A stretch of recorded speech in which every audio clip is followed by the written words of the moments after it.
さんこんにちは。本日は私が皆さんの前で何かをお話をしなければならんということになりました。何かこれは歯車の書き違いだったら私は絵描き野郎ですから、お話をするっていうことは本当は下手なんです。今日はね、こんなたくさんの人の前で私がお話をするなんて、私にとっては生涯の最悪の日でございます。こんな羽目に遭うとは思っていませんでした。私は今年9月の18日が満100歳が終わった日でございます。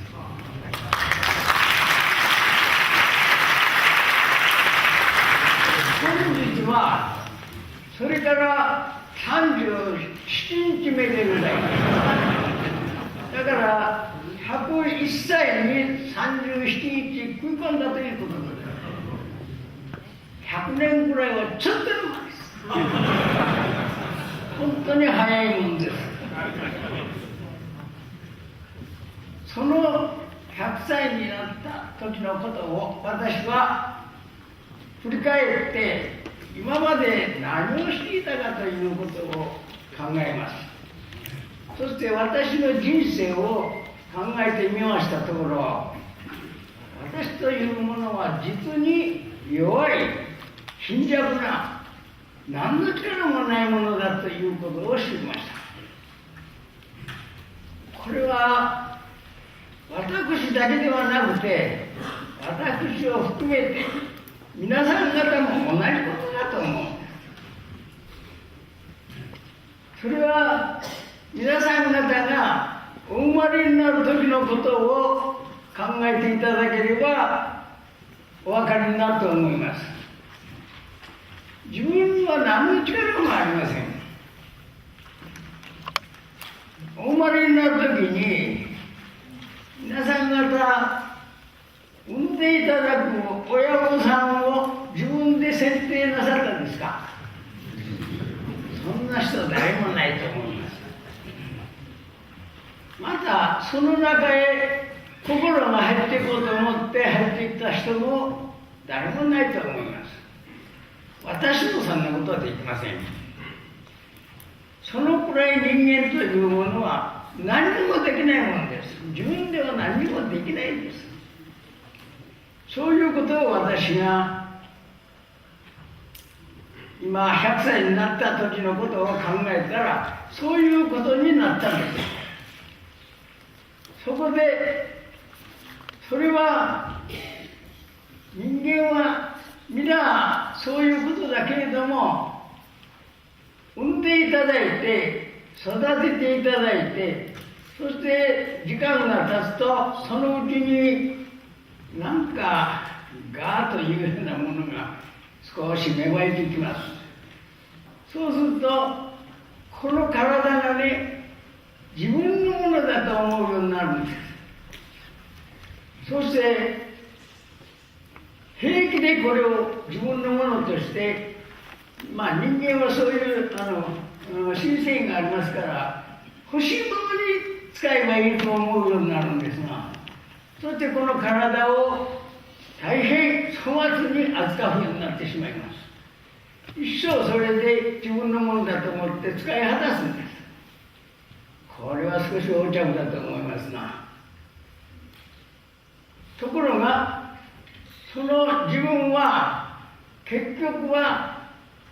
誰かの人間以上の大きな力によって作られたものだということを知るんです。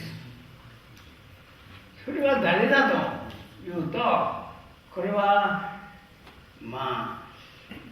言い方によってはいろいろあるんですけれども、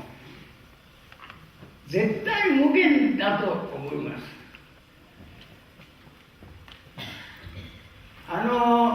明治の明治の中期時分に一番活躍されたんですけども、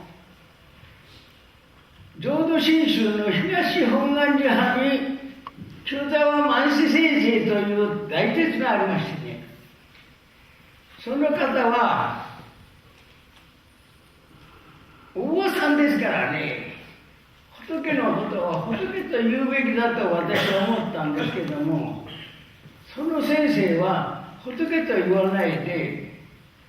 絶対無限と表現されたんですが、それはなぜかというと、私たちが言ってるような仏では、清沢先生の腹の中ではどうも仏が小さすぎる。仏はそんな小さいもんじゃない、もっともっと大きいもんだというイメージがあるもんだから、仏と言いたくなくって絶対無限と表現されたんですが、この表現はもうすごいと思います。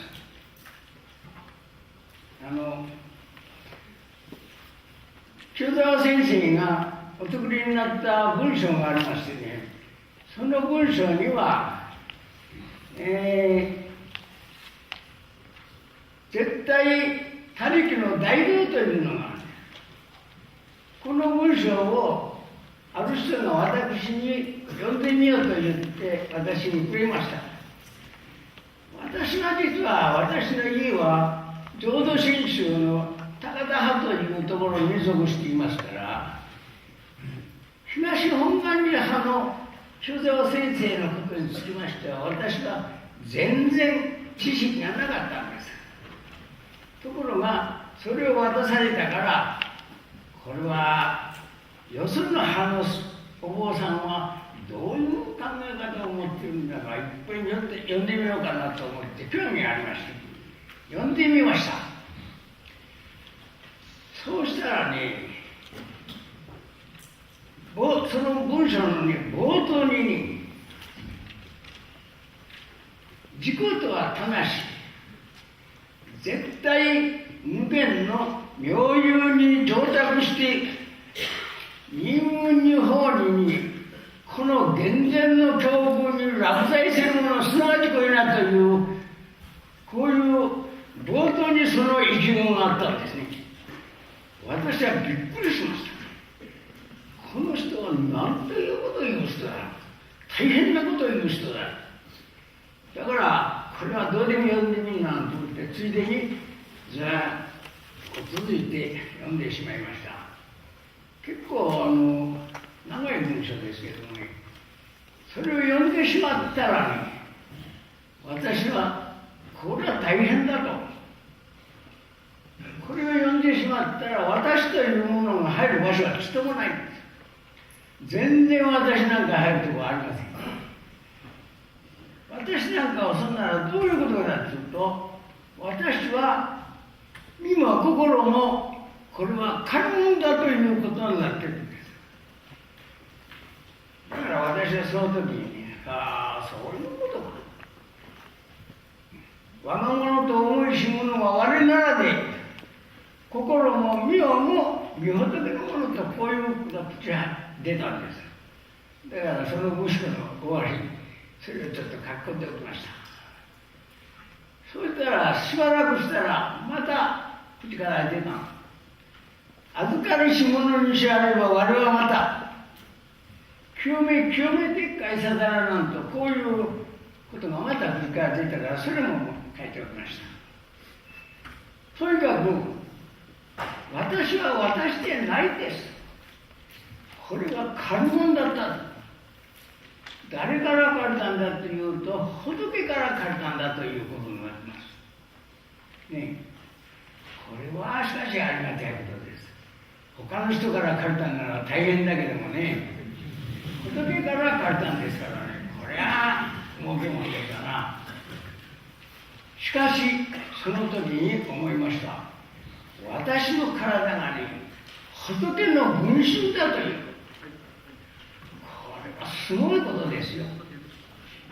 今私のことみたいに言っておりますけれどもね、皆さん同じことなんですよ。皆さんも仏の分身ですよ。なこと思ったことありますか？すごいことです。今からその気になってくださいよ。ね、今まではそんなすごいもんだと思わなかったから粗末な扱いをしたかもしれませんけれども、これからはね、そんな粗末な扱いをしたんでは仏の分身だなんていう資格はありません。だからこれから皆さんそのつもりで自分の体を自分を扱ってくださいよ。